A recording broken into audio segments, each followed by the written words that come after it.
Some abroad countries also.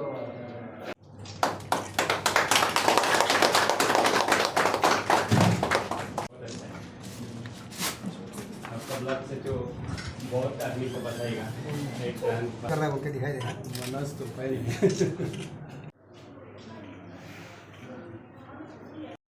Day जो दिन है हमारा honourable prime minister Narendra Modi का जन्मदिन है।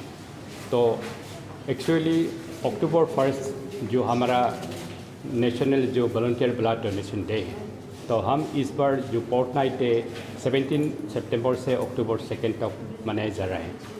तो सारा जगह में आज से जो ब्लड डोनेशन दे रहा है। तो हमारा अरुणाचल प्रदेश में भी हमारा जो ब्लड बैंक 11 है, उस 11 में हम ब्लड बैंक डोनेशन आज वॉलंटरीली दे रहे हैं। तो ब्लड बहुत इम्पोर्टेंस है, ब्लड का कोई सब्स्टिट्यूट नहीं है, ब्लड को कभी कहीं फैक्ट्रीज में भी बना नहीं सकता है। तो इसलिए सारा पब्लिक से मैं जो रिक्वेस्ट करना चाहूँगा, आप अपना ब्लड जैसे भी दे लीजिए। तो ब्लड देने में कुछ ये अपना लॉस नहीं होगा, इवन अपना हेल्थ ही ठीक हो जाएगा।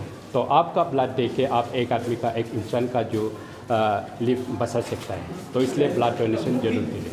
तो इस फोर्टनाइट सेलिब्रेशन में हम लोग आज 17 से शुरू करके ब्लड डोनेशन दे रहे हैं। और उसका ऊपर में मैं जितना भी आज ब्लड दे रहे हैं सारा यहाँ अरुणाचल प्रदेश में और नेशन में, उस सबको बहुत बहुत धन्यवाद। और यहाँ आर के मिशन में भी जो हमारा जो ब्लड डोनेशन अखिल भारतीय जो तेरापन युवा जो परिषद ने डोनेशन देने आया है, तो इन लोग सिर्फ अरुणाचल प्रदेश में नहीं बल्कि सारा स्टेट में दे रहे हैं जहाँ जहाँ इन लोग का इस्टेब्लिशमेंट है। तो इनको भी मैं बहुत बहुत धन्यवाद।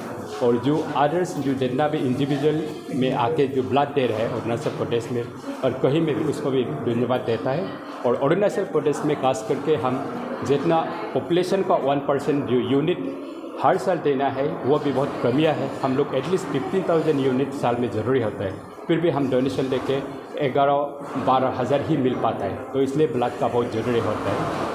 और उसका ऊपर में हम लोग अभी एक इस फोर्टनाइट सेलिब्रेशन में जो टीबी मुक्त भारत भी हम लोग चला रहा है, क्योंकि वर्ल्ड हेल्थ ऑर्गेनाइजेशन ने जो टीबी को वर्ल्ड से 2030 तक इरेडिकेशन करने का है, लेकिन हमारा माननीय नरेंद्र मोदी ने तय किया है हमारा भारत में टीबी को हम 2025 तक इरेडिकेशन करने को, वो प्रोग्राम भी है। तो इसलिए पब्लिक को और हमारा NGOs को, हमारा पार्टीज़ को और हमारा लीडर्स को जो इंडिविजुअली भी वो एडॉप्ट कर सकता है। जो पेशेंट है उस पेशेंट को एक में भी कर सकता है, ब्लॉक में भी कर सकता है, डिस्ट्रिक्ट में भी कर सकता है, वो इनसे मदद करेगा। ऐसे एडॉप्ट करने का भी टाइम है। तो इस बीच में हम लोग जितना भी प्लांटेशन का प्रोग्राम भी है, तो और यो जितना भी हमारा जो ब्लड डोनेशन का भी प्रोग्राम है और टीबी मुक्त प्रोग्राम है, ये सब मिलके ये पखवाड़ा सेवा जो वीक ये फोर्टनाइट मना रहा है। तो इसलिए जितना भी हो आखिरी में और अनुरोध करना चाहूँगा, आप जैसे भी ब्लड डोनेशन दे दीजिएगा। मंत्री साहब, क्योंकि आप हेल्थ डिपार्टमेंट का भी हैं और बहुत इंपॉर्टेंट चीज़ आपने कहा कि ब्लड का अल्टरनेटिव कुछ है नहीं, और बात सही है। एक्सीडेंट होता है तो ब्लड लगता है, सीजरिंग हो गया, ऑपरेशंस हो गया, प्रेग्नेंट लेडी का हो गया। तो टोटल अभी गवर्नमेंट की इंफ्रास्ट्रक्चर जो ब्लड बैंक जिसको हम लोग बोलते हैं वो कितना है? क्योंकि आपने अभी बताया कि लगभग 50,000 का रिक्वायरमेंट है और फुलफिल 11,000 तक हम लोग कर रहे हैं, तो बहुत वास्ट गेम है। तो गवर्नमेंट को इंफ्रास्ट्रक्चर बनाना कितना जरूरी है? एक्चुअली 15,000 यूनिट्स है, और सर 15,000 हम 11,000 12,000 मिलता है। हमारे यहाँ में अभी अरुणाचल प्रदेश में 11 ब्लड जो सेंटर है, तो उसी में हम लोग लास्ट ये में भी हम लोग इंडिया में 91% में हमारे यहाँ में अरुणाचल प्रदेश में, क्योंकि हम लोग आगे चल रहे हैं वो काम भी जो आप जो बोल रहे हैं वही भी जहाँ जहाँ जरूरी है वहाँ में हम लोग कोशिश कर रहे हैं। लेकिन अभी और ये के लिए और अपग्रेड करने के लिए पाइप और स्कीम आया है, उसको भी हम लोग चर्चा कर रहे हैं कहाँ में इस्टेब्लिश करने करके। तो इसके लिए मतलब ऑल राउंड मतलब बैकअप चाहिए पावर का।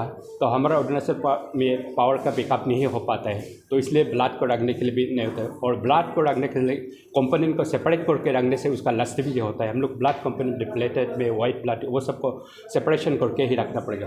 वो फैसिलिटी भी हम लोग अभी कोशिश कर रहे हैं, सब जहाँ जहाँ हम लोग वो इंस्टॉलमेंट करना चाहिए वो भी हम लोग परफॉर्मेंट हो रहा है।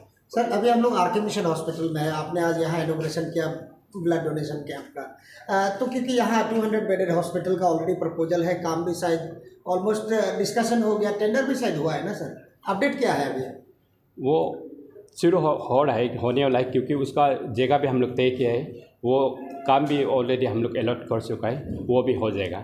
क्योंकि ईटानगर में हम लोग का ये जगह एक नहीं था, क्योंकि ईटानगर में एक असम ये का हॉस्पिटल चाहिए था, लेकिन ऑलरेडी ऑक्यूपाइड हुआ है प्राइवेट ने कहीं ने, तो उसको हम लोग जहाँ इस्टेब्लिश करने का कुछ जगह नहीं मिला। इसी कारण से हम लोग आर.के. मिशन में कुछ खाली जगह है बोल के यहाँ में हम लोग तय किया है, डिसाइड किया है, यहाँ में हम लोग वो इस्टेब्लिश करेगा, तो वो कंस्ट्रक्शन हो जाएगा। सर होलोंगी एयरपोर्ट शुरू होने वाला है, ऑलमोस्ट अक्टूबर में एक डिस्कशन भी हो गया सीएम साहब का।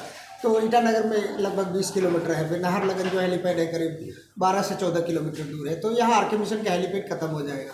तो अल्टरनेटिव हेलीपैड्स को, क्योंकि कभी कभी इमरजेंसी से होता है सिचुएशन, ऐसा वारंटी करता है कि हेलीपैड का जरूरत पड़ता है, तो क्या कोई स्कूल्स कॉलेज का प्ले ग्राउंड्स वगैरह कोई आइडेंटिफाइड हुआ है क्या? ना, उसको तो हम लोग ये ऐसा नहीं है, यहाँ का हेलीपैड को भी हम लोग ये खत्म नहीं कर रहे, पूरा नहीं करेगा, क्योंकि इमरजेंसी पर्पस में हेलीपैड में बहुत ज़रूरी है। तो आजकल का प्रोग्राम है, मैं ट्रिप्स में भी इवन हेलीपैड को रूफ टॉप में करने है बोल के भी कोशिश कर रहे हैं आजकल, क्योंकि रूफ का ऊपर में भी हम लोग हेलीपैड बना सकते हैं इमरजेंसी का पर्पस में। Thank you sir.